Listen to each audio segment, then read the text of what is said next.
네, 안녕하세요. 하나이비인후과병원에 근무하는 동헌종입니다. 저는 주로 코질환 환자들을 진료하고 있습니다.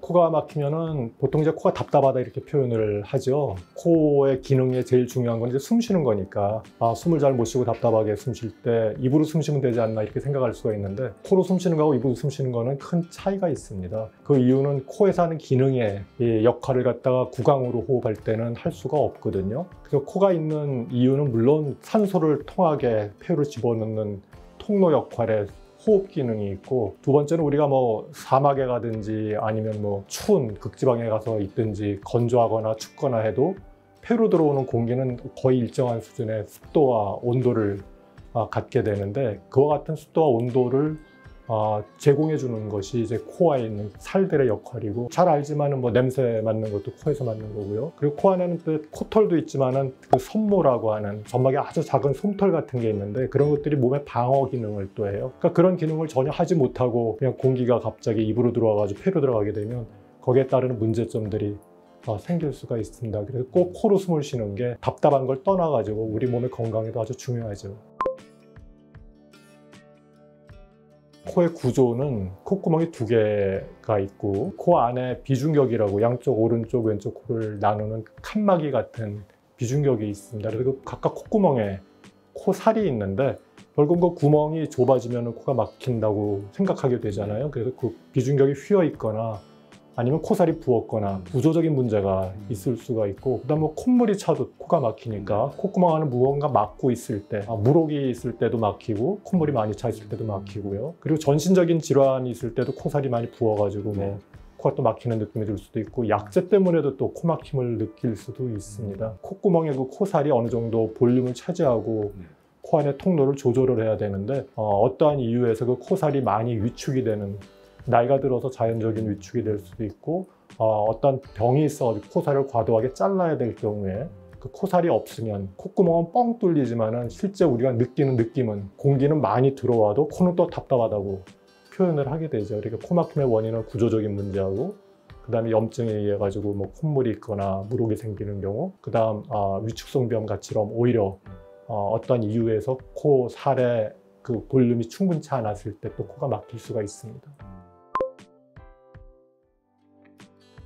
축농증의 원인은 1990년대 말부 축농증 수술을 내시경을 통해서 하게 됐습니다. 그 내시경을 통해 가지고 우리가 축농증이 왜 생기는지 아는 그러한 기전을 이해하게 됐는데, 그전에는 대부분 세균 감염 때문에 축농증이 생긴다고 이해를 했었죠. 콧구멍 옆에는 공기가 차 있는 부비동이라고 하는 공간이 있는데, 그 부비동하고 콧구멍 사이에 공기가 잘 통하지 못하고 콧물이 잘 빠져나오지 못하면 축농증이 생긴다고 또 이해를 했어요. 그 이후에는 외부 환경에서 어떠한 이유로든지 부비동의 점막이 염증 반응을 일으키게 되면 축농증이 생긴다고. 염증하고 세균 감염의 그 감염하고는 좀 차이가 있습니다. 물론 감염이 되면은 이제 염증이 생기지만, 우리가 수술한다고 아주 깨끗한 칼로 배를 째도 우리 몸에서는 상처를 입게 되니까 구변 염증이 생기는 거고, 어디 부딪혀도 그때도 또 붓고 열이 나고 하는 거는 다 염증이거든요. 가장 흔한 거는 이제 미세먼지가 많다거나 갑자기 이제 큰 온도 변화, 대부분은 차가운 데 오래 노출되는 거예요. 올 여름 같이 많이 더웠을 때 냉방을 오래 틀게 되면은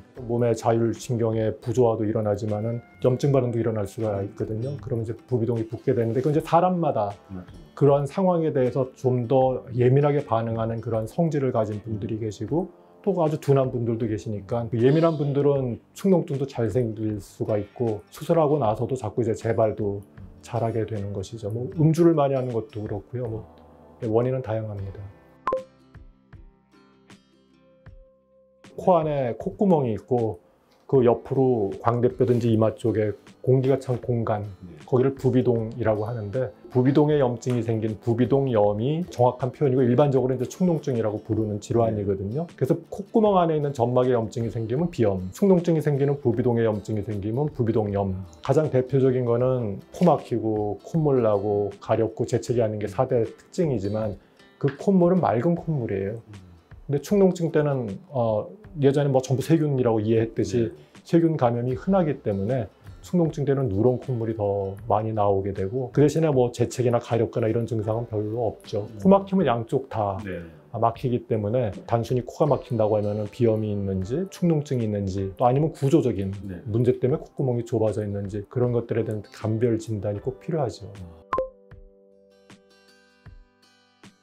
예, 축농증은 이제 급성, 만성 이렇게 나누는데요. 급성은 이제 4주 이내 완치가 되면 이제 급성이 있었다 이렇게 얘기하고, 3달이 지나도 증상이 있으면 만성이죠. 그래서 급성일 때는 되게 발열, 열이 나거나 아니면 전신적인 무력감도 같이 있을 수가 있고요. 물론 뭐 코 막히고 누런 코 나오는 건 양쪽 다 똑같은데, 만성적으로 코 안에 뭐가 농이 차 있고 점막이 붓고 그러면은 얼굴에 뭔가 차 있는 충만감이 있어요. 뭔지 모르게 띵하고 무겁고 이런 증상들이 굉장히 불쾌한데, 냄새를 잘 못 맡는 게 생길 수도 있고요. 그리고 급성일 때도 통증이 생길 수도 있고, 만성인 상황에서도 압박감이 더 심해지면은 다 통증이 생깁니다. 가장 흔한 거는 양 눈썹, 이마 쪽이나 아니면 광대뼈 있는데 이제 통증을 호소하게 되죠. 머리 안쪽 깊은 곳에 저평동이라고 또 축농증 생기는 부위가 있는데, 거기에 염증이 생겼을 때는 콧물이나 코막힘이나 이런 증상보다는 그냥 어딘지 모르는 띵한 머리 아픈 두통이 오래되는 경우들이 있어서, 제가 치료한 분들 중에도 뭐 5년 이상을 갖다 계속 두통약만 먹고 지냈다. 원인은 이제 저평동에 축농증이 있어서 생겼던 것이고, 수술하고는 아주 편안한 생활을 하고 계시는 분들이 종종 있습니다.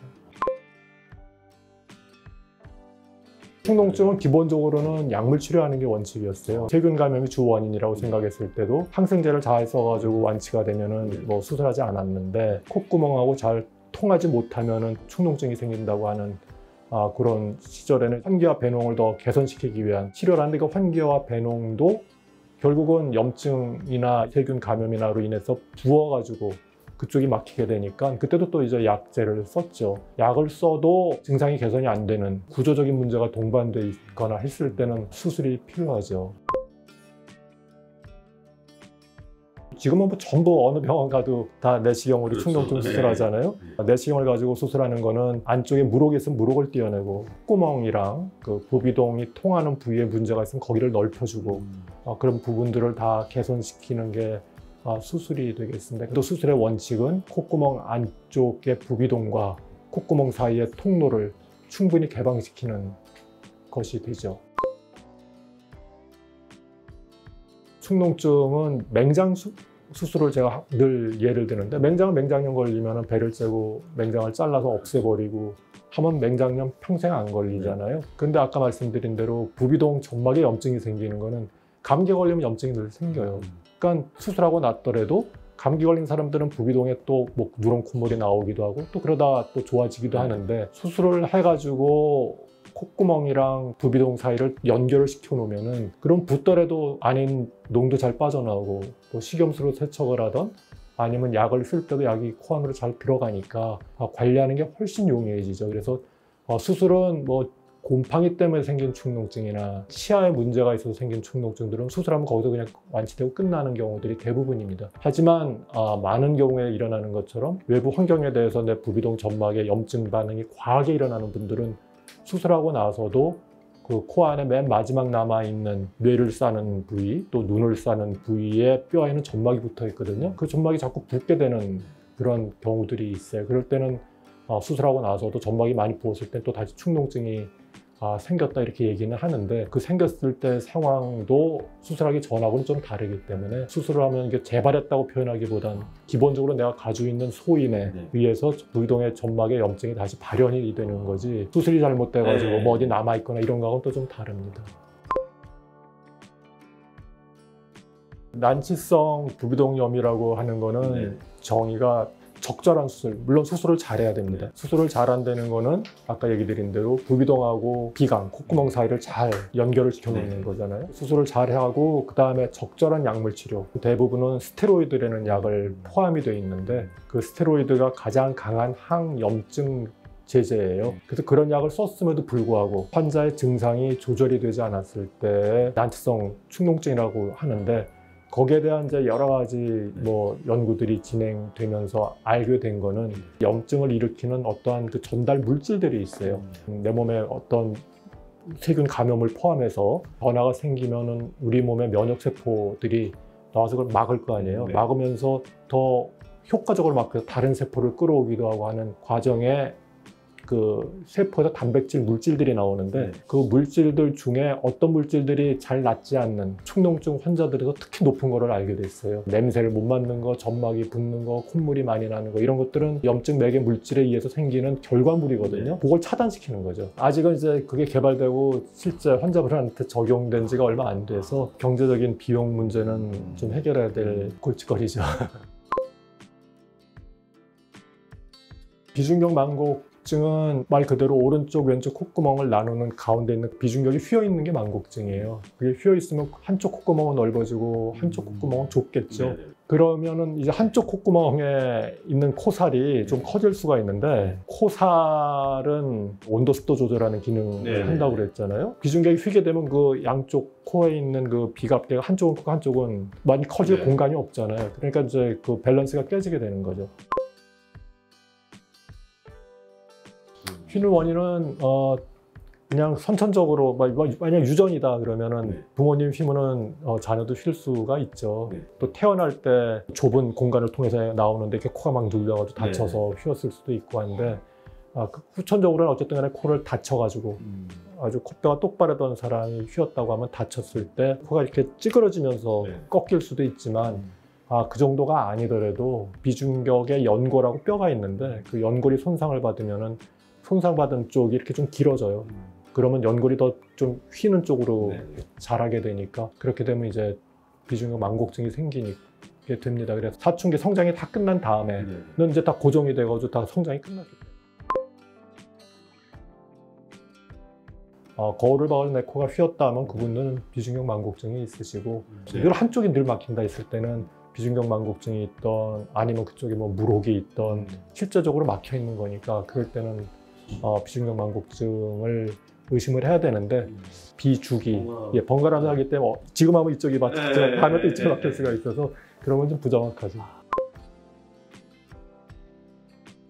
코로 숨을 쉬어야 되는 온도 또는 습도 조절하는 기능이 제대로 안 되고 입을 벌리고 숨을 쉬게 되잖아요. 구강위생도 나빠지고, 특히 뭐 천식이 있는 분들이 그냥 입으로 숨을 쉰다고 그러면 그거는 기관지에 아주 훨씬 안 좋은 영향을 미치기 때문에 적극적으로 치료하시는 게 좋고요. 코가 막히면 당연히 코골이가 심해지는 건 맞지만, 코골이의 이 주된 부분이 구강이거든요. 치료를 위해서 양압기를 쓰는 경우들이 흔합니다. 근데 양압기가 결국은 콧구멍으로 바람을 불어 넣어주는 거잖아요. 그런데 콧구멍이 휘어서 막혀 있으면 양압기 바람을 넣어도 잘 못 들어가죠. 수능도가 떨어져요. 불편해서 잘 못 쓰게 되지. 그런 분들은 수술을 하는 게 좋죠.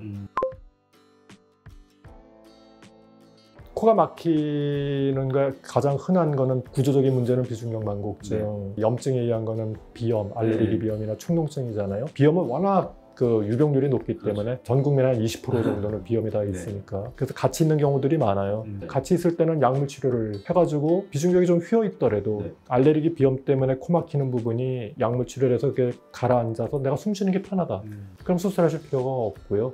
그런 치료를 했음에도 반응이 없으면, 그리고 코가 답답한 게 환자분이 불편하시면 그때는 이제 수술을 권하게 되고, 코 막히면 수술하시고 나면 그건 구조적인 문제를 해결하는 거니까 밖에서 아무리 날씨가 춥건 건조하건 에어컨 틀건 관계없이 훨씬 많이 개선이 되고 환자분들이 만족해 하십니다. 수술은 그냥 휘어있는 그 비중격을 교정하는데, 절개를 가해가지고 뼈하고 연골을 다 노출시키고요. 많이 휜 부분을 일부 절제를 하고 펴주고 툭 튀어나온 부분을 깎아낸 그 비중격을 중앙에 위치해 놓고 거기에 고정을 시키는 게 수술입니다. 축농증 수술에 비하면 더 짧게 끝나기는 하지만, 수술 후에 피가 나지 말라고 코 안을 충전재, 뭘 꽉 채워 놓습니다. 그래서 대개 뭐 48시간, 이틀 정도 껴 놓는데, 그때는 이제 입으로만 숨을 쉬어야 되니까 많이 불편해 하시죠. 흉터는 안 생겨요. 콧구멍 안에서 째기 때문에 뭐 전혀 보이지는 않는데요. 비중격은 콧등, 내 밖에 코 모양을 받치는 기둥이고, 밖에서 보이는 콧등은 지붕이거든요. 근데 기둥이 휘어 있어요. 그래서 그걸 수술하느라고 휜 기둥을 막 잘라내고 뭘 다듬고 했을 때 기둥을 필 수는 있지만 실제 그 기둥은 약해질 수가 있잖아요. 약해지면 위에는 지붕은 힘을 못 버티면 주저앉죠. 그래서 안장코가 생길 수가 있습니다.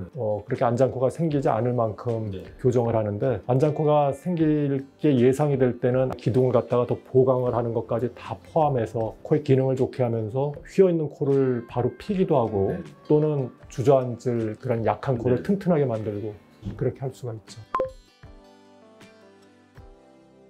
코막힘은 단순하게 그냥 코가 답답한 거를 떠나서 만사가 귀찮아지고 뭐 집중도 안 되고 네. 밤에 잠도 잘 못 자고 하니까 여러 가지 삶의 질이 떨어지죠. 삶의 질뿐만 아니라 이 호흡기 계통의 질환도 생기게 됩니다. 그래서 그 학생들은 특히 더 이제 코가 답답했을 때 산만해지기도 하고 그리고 어렸을 때는 잠도 잘 자야 되는데 잠을 못 자면 성장도 안 되잖아요. 그래서 코가 막히는 거는 나이가 어릴 때부터도 좀 유심히 보고 원인을 찾고 거기에 대한 적절한 치료를 하면은 세상 여러 가지 힘든 일이 많아도 아주 편하게 숨 쉬면서 지내시면 훨씬 더 그 스트레스가 줄어들 거라고 생각합니다.